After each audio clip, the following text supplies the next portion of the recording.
The population of Russia has been falling an average of 700,000 people each year since the collapse of the Soviet Union more than 16 years ago. Russian women can expect to live until 73, but the average life expectancy of men is 59, about a dozen years less than their counterparts in Western Europe. Larissa Ilgova lost her husband to liver disease.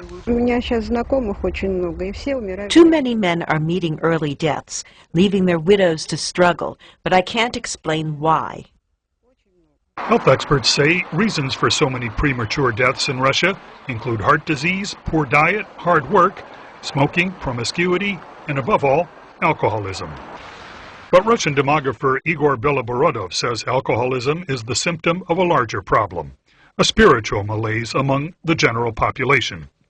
He says this malaise does not afflict Russia's religious communities, noting their members live longer and have more children than average, though they are not necessarily wealthier.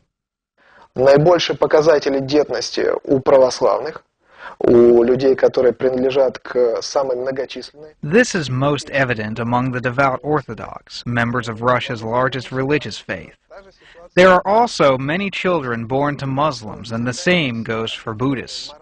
People who have preserved a certain moral code and a positive attitude toward family values demonstrate different demographic and reproductive tendencies.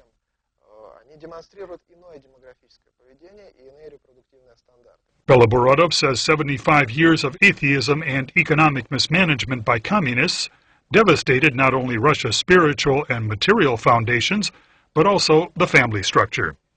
He says the communist system created what he calls demographic time bombs that continued to explode in Russia years after the Soviet collapse in 1991.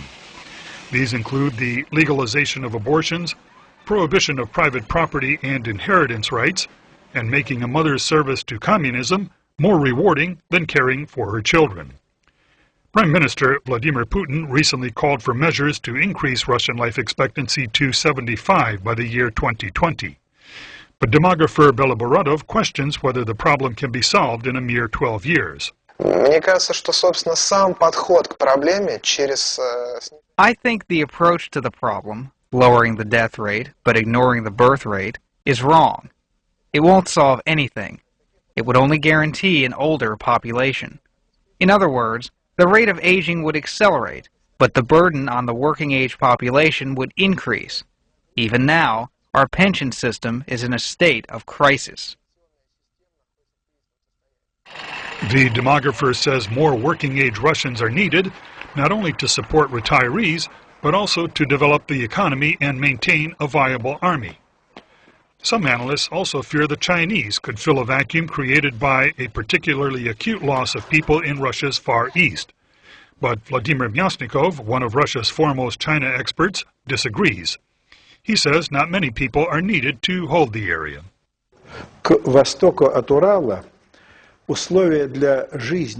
East of the Urals, normal human living conditions exist only along a very thin strip running along the Chinese border.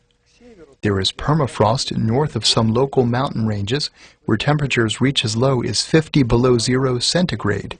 There are similar regions in Canada, which are virtually empty. Russia has as many as 12 million immigrants, most of them illegal, to make up for the country's ever-growing labor shortage. Some immigrants have been attacked and even killed by xenophobic Russians who resent the newcomers as intruders. Despite a slight increase in the number of births last year, the United Nations predicts the country's population will continue to plummet from the current 141 million to less than 100 million by mid-century. Peter Fedinsky, VOA News, Moscow.